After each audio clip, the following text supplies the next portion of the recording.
How are you feeling this evening? Great. Whenever somebody asks me how I'm doing, I always say better than good and better than most. And that's what I like for you to say. How are you doing? Better than good, better than most. Shake somebody's hand on your right and left and say, you're doing better than good. You're doing better than good. All right. You know, I like to say that because I believe that we are. We have a lot of things going for us that many of us don't realize, and many of us really never use all the things that we have going for us and ever act on the things that we'd like to act on. And consequently, most of us go through life sleepwalking, never really discovering our true potential, never enjoying life to its full extent. And so, therefore, I think that there are some things that we need to begin to do to take charge of our destiny. How many of you like to take charge of your destiny? Raise your hand, please. Very good. All right. So we're going to do that. And you know, one of the things that really stimulated this, I was with a friend of mine. We were riding back after I'd spoken to her company, and they had a major downsizing. Now they call it right-sizing, when companies reduce the workforce for economic reasons. Well, at any rate, when we were on the plane and she said, you know, I'm no longer going to be with the company. And I said, no. I said, why? She said, well, my division has been eliminated. I said, well, you do have another plan, don't you? And she said, no. I said, but didn't they have something of this nature about a year ago? She said, yes. I said, but did you start thinking that maybe perhaps you need to prepare to do that which you really wanted to do? Because this person that I've known for a long time always wanted to be involved in fashion design. So I said, haven't you been doing something on your fashion designing career? She said, no. I said, but what have you been doing? She says, hoping that nothing happened to me. I said, but hoping is not a process. It's not a method. You know, a lot of people go through life like that. Now, that wasn't really what she wanted to do. But I do a training seminar, and one of the things we ask, what would you do if the unthinkable happens to you? What would you do? If you had an accident, or you lost your job, or you were laid off, or you became ill, how would you provide for yourself if the unthinkable happens to you? And it doesn't always happen to the other person. It can happen to me, it can happen to you.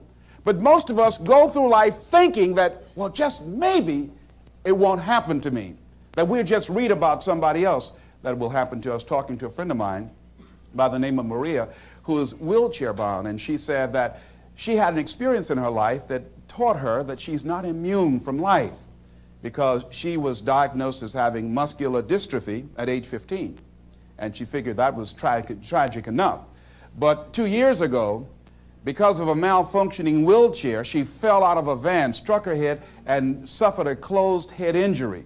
Got blood on the brain, and they said that she perhaps might go blind, or she have loss of memory or concentration. And I said, how did you handle that? She said, Les, it was the best thing that could have happened to me. I said, why? She said, because on that day, I woke up and I realized that life is about today. Living today. That whatever I want to do, I do it right now. She said, I enjoy getting up in the morning, looking out of the window, just looking at the grass. She said, because I could have lost my vision. She said, I'm appreciative of just the little things. Shake somebody's hand on your right and left and say, be thankful for the little things. Isn't that important? That we've got to begin to learn how to become thankful for the little things and live in life right now. So I want you to think about your ideas. All of us have ideas and things that we have not acted on. I want you to just think about them right now.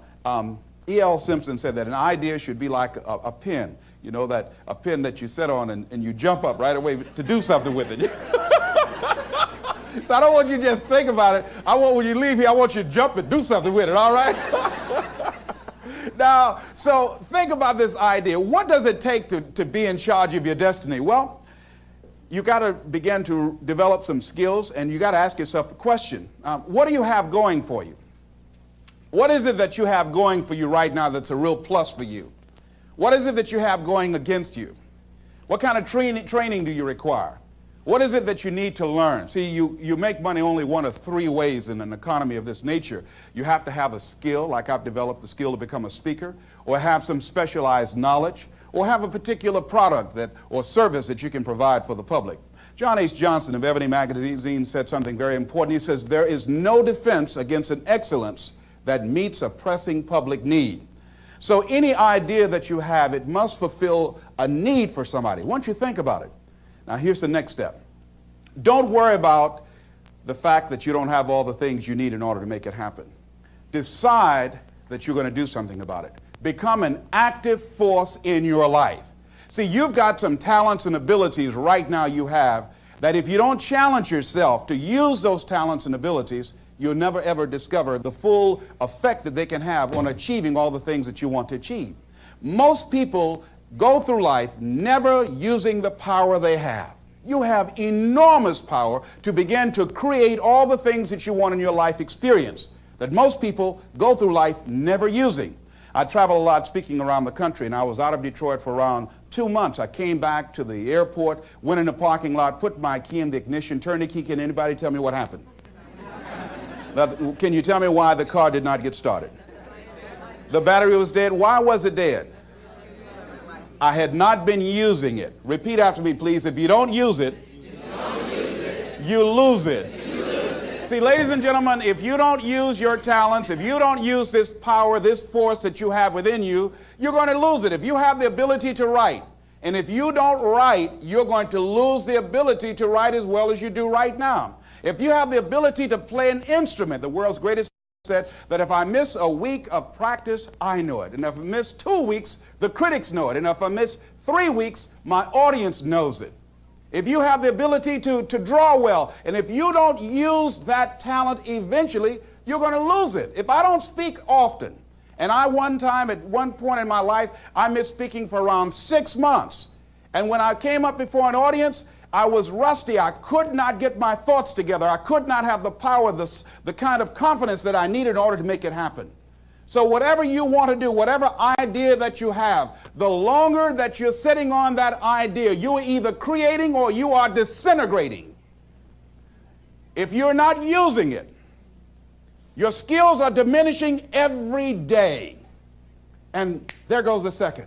There goes another second. And life is happening right now. But Les, what do you mean? Get your butt out of the way.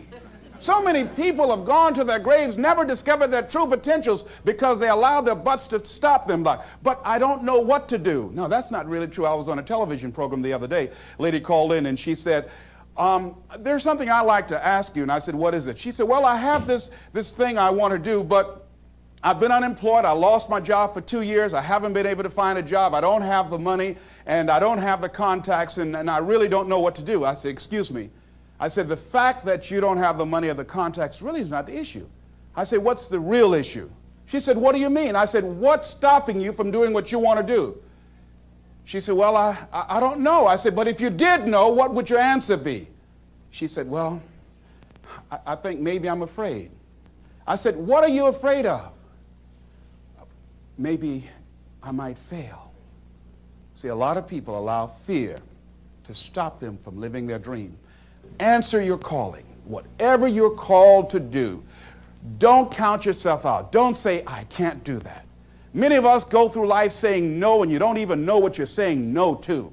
You don't know what you cannot do if you're not willing to challenge yourself. Whatever it is that you don't know how to do right now, you can learn. I did not know how to speak for major corporations. I didn't know how to do that. But I decided to become a student. If you do your research, if you do your homework, if you make the commitment that I'm going to learn, when you look at what do I have going for me and drop your buckets where you are, decide I'm going to work and get myself together. A guy named Jim Rohn said, if you develop your gifts will take you places that you'll never begin to imagine.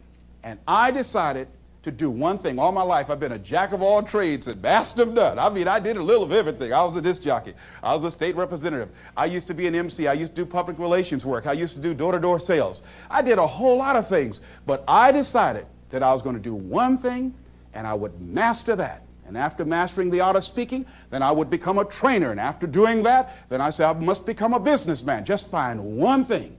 and just decide that you're going to work with it until it gives you the blessing that you want, and don't let up on it. Just keep right on working it and working it and working it, and knowing that whatever you do, you can better your best, that you can get better at it, that whatever you are achieving right now, it's only a tip of the iceberg of what's possible for you. Now, here's something else that you do when you start working on this dream.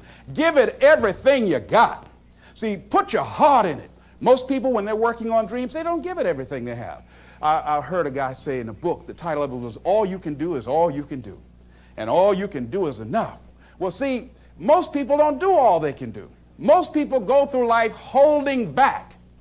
Have you ever had the experience of starting your car and you mash down on the accelerator and the car, boom, wait a minute, hold a minute, start mashing again, and it was not moving, it was very hard, and all of a sudden you realize that you had the emergency brakes on? How many of you ever had that experience? Raise your hand, all right? Then you release the emergency brakes and then the car moves, boom, unencumbered. Most of us go through life with our emergency brakes on. Well, it might not work out. People might talk about me. I don't have enough money. I don't have enough education. I'm too ugly.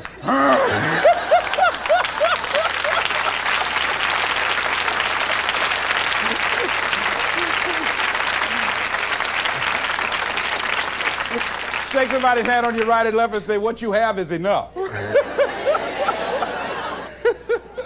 See, you know, there are two kinds of people in life. There are winners and whiners, you know. Most people go through life just whining. I didn't have enough money. I didn't have good credit. They didn't like me, you know. No, life is not about that.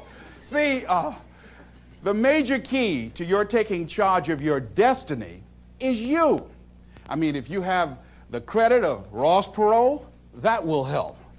All right? If you got somebody to co-sign for you, that will help. If you happen to be handsome, that will help, you know.